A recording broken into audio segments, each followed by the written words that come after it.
हर हर महादेव, जय शिव शंकर। सभी कथा प्रेमियों का कथा में स्वागत है। आशा है आप सभी अच्छे होंगे और कथा सुनने के लिए तैयार होंगे।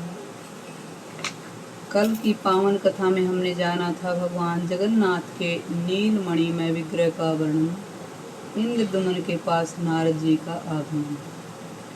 आज की कथा में हम जानेंगे नारद जी के द्वारा भक्ति एवं भक्त के स्वरूप का विवेचन। बोले लक्ष्मी नारायण भगवान की जय।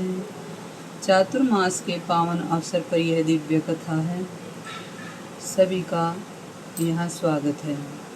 इस कथा को सुनने का चातुर्मास में है अद्भुत लाभ। एक समय की बात है, नारद जी ने कहा, हे राजन, सावधान होकर सुनो। मैं भगवान विष्णु की सनातन भक्ति का सामान्य और विशेष रूप से वर्णन करता हूँ। गुणों के भेद से भक्ति के 3 भेद हैं, सात्विकी, राजसी और तामसी। इनके अतिरिक्त एक चौथी भक्ति भी है जो निर्गुणा मानी गई है। कथा कहती है, राजन, जो लोग काम और क्रोध के वशीभूत हैं और प्रत्यक्ष इस जगत के सिवा और किसी परलोक आदि की दृष्टि नहीं रखते, वे अपने को और दूसरे को हानि पहुँचाने के लिए जो भजन करते हैं, वह भक्ति तामसी कही गई है। अधिक यश की प्राप्ति यानी मान सम्मान की प्राप्ति अथवा दूसरे के स्पर्धा यानी लाग डांट से प्रसंगवश किसी के कहने से परलोक के लिए भी जो भक्ति होती है, वह राजसी मानी गई है। पारलौकिक लाभ को स्थायी समझकर और इस लोक के समस्त पदार्थों को नश्वर सा देखकर अपने वर्ण तथा आश्रम धर्मों का परित्याग न करते हुए आत्मज्ञान के लिए जो भक्ति की जाती है, वह सात्विकी है। यह जगन्नाथ का ही स्वरूप है। उनसे भिन्न इसका दूसरा कोई कारण नहीं है। कथा कहती है, मैं भी भगवान से भिन्न नहीं हूँ और वे भी मुझसे अलग नहीं हैं। ऐसा समझकर भेद उत्पन्न करने वाली बाह्य उपाधियों का त्याग करना और अधिक प्रेम से भगवान के स्वरूप का चिंतन करते रहना, यह अद्वैत निर्गुणा नाम वाली भक्ति है। कथा कहती है, जो मुक्ति का साक्षात साधन है, यह अत्यंत दुर्लभ है। अब मैं भगवान विष्णु के भक्तों का लक्षण बतलाता हूँ, जिनका चित्त अत्यंत शांत है, जो सबके प्रति कोमल भाव रखते हैं, जिन्होंने स्वेच्छानुसार अपनी इंद्रियों पर विजय प्राप्त कर ली है, तथा जो मन, वाणी और क्रिया के द्वारा कभी दूसरों से द्रोह करने की इच्छा नहीं रखते, जिनका चित्त दया से द्रवीभूत होता है, जो चोरी और हिंसा से सदा ही मुख को मोड़े रहते हैं, सद्गुणों के संग्रह और दूसरों के कार्य साधन में जो प्रसन्नतापूर्वक संलग्न रहते हैं, सदाचार से जिनका जीवन सदा ही उज्जवल निष्कलंक बना रहता है, जो दूसरों के उत्सव को अपना उत्सव मानते हैं, सब प्राणियों के भीतर भगवान वासुदेव को विराजमान देखकर कभी भी किसी से ईर्ष्या या द्वेष नहीं रखते, दीनों पर दया करना जिनका स्वभाव बन गया है, और जो सदा ही परहित साधन की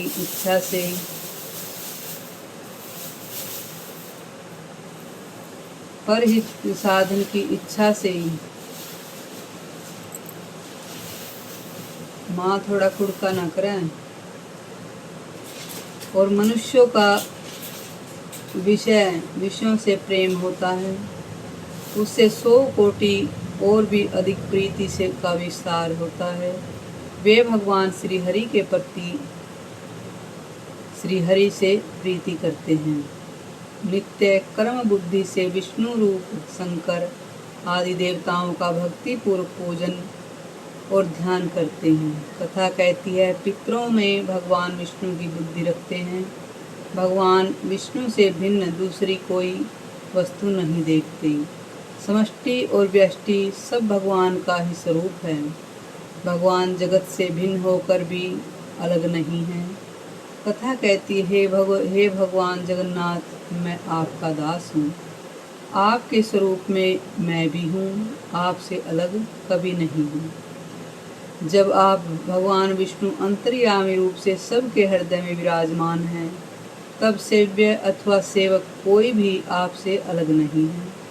कथा कहती है, इस प्रकार भगवान से सदा सावधान रहकर जो ब्रह्मा जी के द्वारा वंदनीय युगल चरणों बिंदों वाले श्री हरि को सदा प्रणाम करते हैं, उनके नामों का कीर्तन करते हैं, उन्हीं के भजन में तत्पर रहते हैं और संसार के लोगों के समीप अपने को तृण के समान यानी तिनके के समान तुच्छ छोटा समझकर विनय पूर्वक बर्ताव करते हैं। जगत में सब लोगों का उपकार करने के लिए जो कुशलता का परिचय देते हैं, दूसरों के कुशल अक्षेम को अपना ही मानते हैं यानी किसी की दुख दर्द को अपना समझते हैं तथा सबके प्रति मन में कल्याण की भावना करते हैं, वे ही विष्णु भक्ति के नाम से प्रसिद्ध हैं।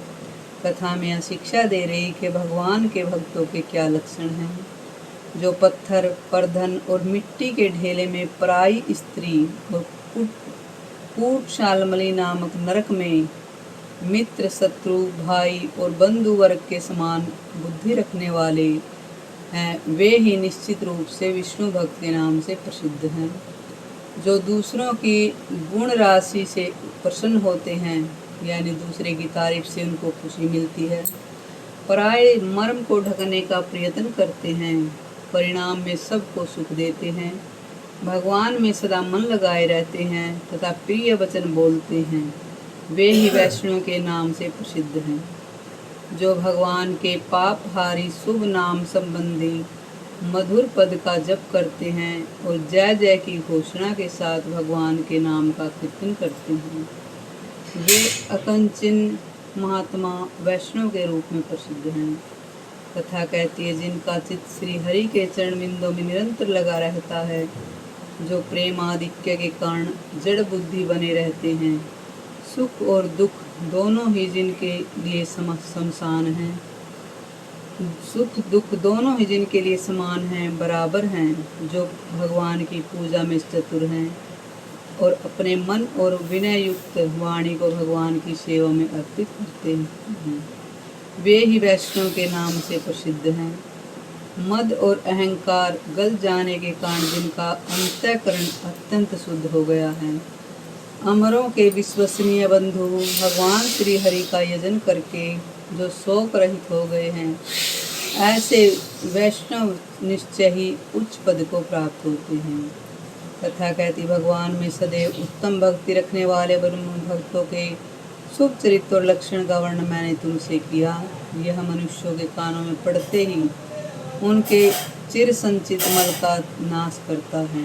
भगवान के लिए कभी भी धन की आवश्यकता या शरीर को कष्ट देकर किए जाने वाले किसी विशेष प्रकार के प्रयोग को की आवश्यकता नहीं होती। मृदुल एवं मंद स्वर से वाणी के द्वारा नामों का कीर्तन होता रहे तो इसी को भजन मानता हूँ। तुम्हारे मन में भगवान के दास्य भाव का चिंतन होना चाहिए, किंतु जो मनुष्यों के शुभ आचरणों से भी द्वेष करता है, स्वयं अपने चित्त से दुराचार में ही बांधे रखते हैं, बड़े भारी अमंगल को पा करके भी निश्चिंत रहते हैं और सदा ऐश्वर्य और विषय भोग के रस में ही सुख का अनुभव करते हैं, वे मनुष्य वैष्णव नहीं, वे तो निम्न कोटि यानी छोटी श्रेणी के मनुष्य हैं। अपने हृदय में कमल में विराजमान परमानंदमय श्री हरि का स्वरूप का जो क्षण भर भी चिंतन नहीं करते, उन्मत्त भाव से बैठे रहते हैं, अपने झूठे वचनों के जाल में भगवान के नामों का भी निरंतर आच्छादित यानी ढके रहते हैं, वे भी भगवान के भक्त नहीं। जिन्होंने मन में प्राय स्त्री और प्राय धन के लिए सदा लोभ बना रहता है, जो कृपण बुद्धि वाले हैं और सदा प्रिय ही पेट भरने के लिए लगे रहते हैं, वे नर पशु विष्णु भक्ति में सर्वथा रहित हैं। जो निरंतर दुष्ट पुरुषों के साथ अनुराग रखते हैं, दूसरों के का तिरस्कार और हिंसा करते हैं, जिनका स्वभाव अत्यंत भयंकर है तथा जो भगवान नरसिंह के चरित्रों का चिंतन से विरक्त हैं, उन मलिन मनुष्यों को दूर से ही त्याग देना चाहिए। बोले लक्ष्मीनारायण भगवान की जय। हर हर महादेव। जय शिव शंकर। आपको यह कथा कैसी लगी कमेंट में हमें समझाइए। धन्यवाद।